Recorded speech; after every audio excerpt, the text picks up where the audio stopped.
Lokapriya as well joining in on the show. Chakri, hi, good to have you on board. Let's get in a take then first up from you as to how you've read into Kotak's earnings as well as ICICI Bank and what you make of the stocks post the quarterly numbers.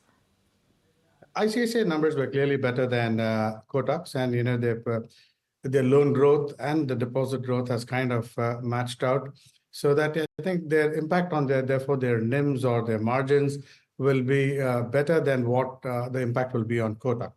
And both of them trade at about 2.5, 2.7, 2.8 times earnings, and there will be some kind of a NIM moderation at this point in the cycle. And given that Kotak has had a slightly increase in provisions, and therefore I think it'll kind of tread water the current levels, whereas ICICI will probably do better from the current price. So can we say that the challenge for HDFC Bank is more like a bank-specific challenge? It is not a sector-specific challenge?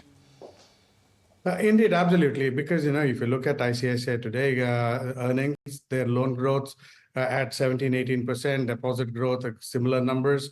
And also, if you look at the numbers reported both by PSU as well as PSU banks, of course, their loan growth there, some of the banks is far stronger. So it's indicating that the system itself is growing. And here, clearly, in the case of HDFC Bank, they're having this merger integration in terms of matching the book. On one hand, you had HDFC, the mortgage company, and then the bank, and with very different margin profiles.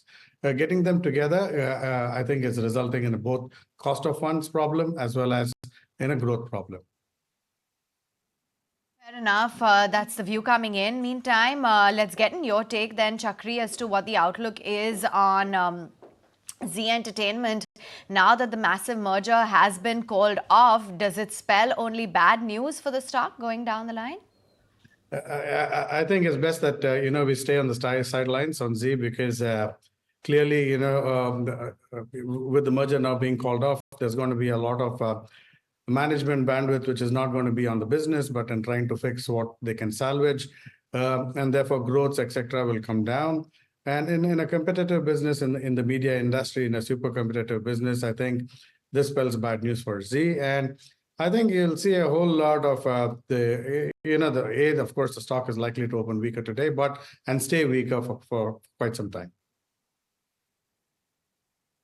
Have it. That's the view coming in. Meantime, just checking in on some of the other movers on Saturday's trading day within the Nifty 100, and you had names like Coal India, which were active in trade. United Spirits as well rallied. Petronet LNG gaining, along with, of course, the likes of some of the Adani Group stocks and NHPC. Kunal, let's just get in a take. Any of the stocks that I've mentioned looking good for a further up move on the charts? Yeah, I think NHPC is something which looks interesting out of the lot. I think that's a stock which has done reasonably well. Moved up. I think from a level of 30 to 40 initially towards now, in breaking past about the previous major swing highs. In fact, many of the other PSU names like NHPC, I think, have also done reasonably well for themselves. So I would probably believe that this is the start of a strong zone of momentum, a breakout of that 40-45 mark earlier, and then a stable uptrend which has come back into the stock indicates that this is a trend in the making from a medium to long term play. Now it's very difficult to try and put a target for these kind of stocks, because these stocks, they generally get into a strong multi-year uptrend. So I think it's the best strategy over the years to have a trailing stop loss which could be significantly placed, I think, at 65, 66 levels odd for NHPC. And the moment the stock keeps on moving up higher by a margin of 10% to 15%, trailing stop losses also have to move up higher. Chakri, just looking at what has been happening within the railway stocks, right? I mean, just looking at the kind of valuations that some of these stocks are quoting, it's higher than a lot of Nifty 50 names as well put together.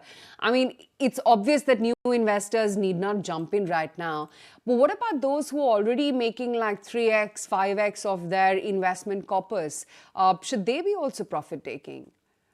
We were fortunate enough to get in on this bandwagon more than a year ago. So we are not selling at this current levels because, yes, they are expensive. Yes, there will be a correction. But if you've had the kind of upside that you've had, then you can afford to lose, let's say, 15, 20% of the top.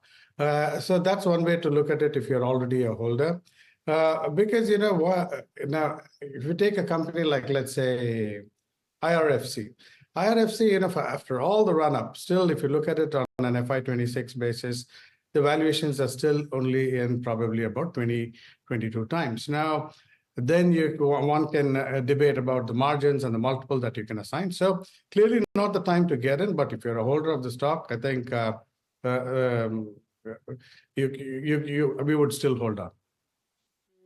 To our discussion and wanted to get in your thoughts then as to what the outlook is on L&T. An interesting note from Morgan Stanley today talking about infrastructure margins that will grow, international hydrocarbon contribution, and core earnings really growing further after the mammoth move that we've witnessed. What's your view on L&T? L&T is very firmly well positioned as a stock, as a company. I think after a long time, both its offshore as well as its domestic business are doing really well. And the expectations of the order book will grow only faster. So against this, the margins will improve given that it has some amount of leverage in its balance sheet, operating leverage in its balance sheet. So against this backdrop, you know, as large orders come out, L&T will be the first protocol. I think L&T continues to do well even from current levels. Right. And finally, let's get in a word from you then as to what the outlook is when it comes to mid-caps, Chakri. Any top recommendations in light of even the budget? You know, with yesterday's announcement of the solar, I think two companies, one is, of course, Sterling Wilson will benefit from the rollout of solar rooftops panels. Second is also REC, while it's already run up and all that good stuff, valuation is still on its side. It's going to be one of the lead financiers. It trades at about 1.2 times book. I think that's also will do well at current levels. Taken on that note, Chakri, we let you go. Appreciate you making time and speaking with us, but time now to take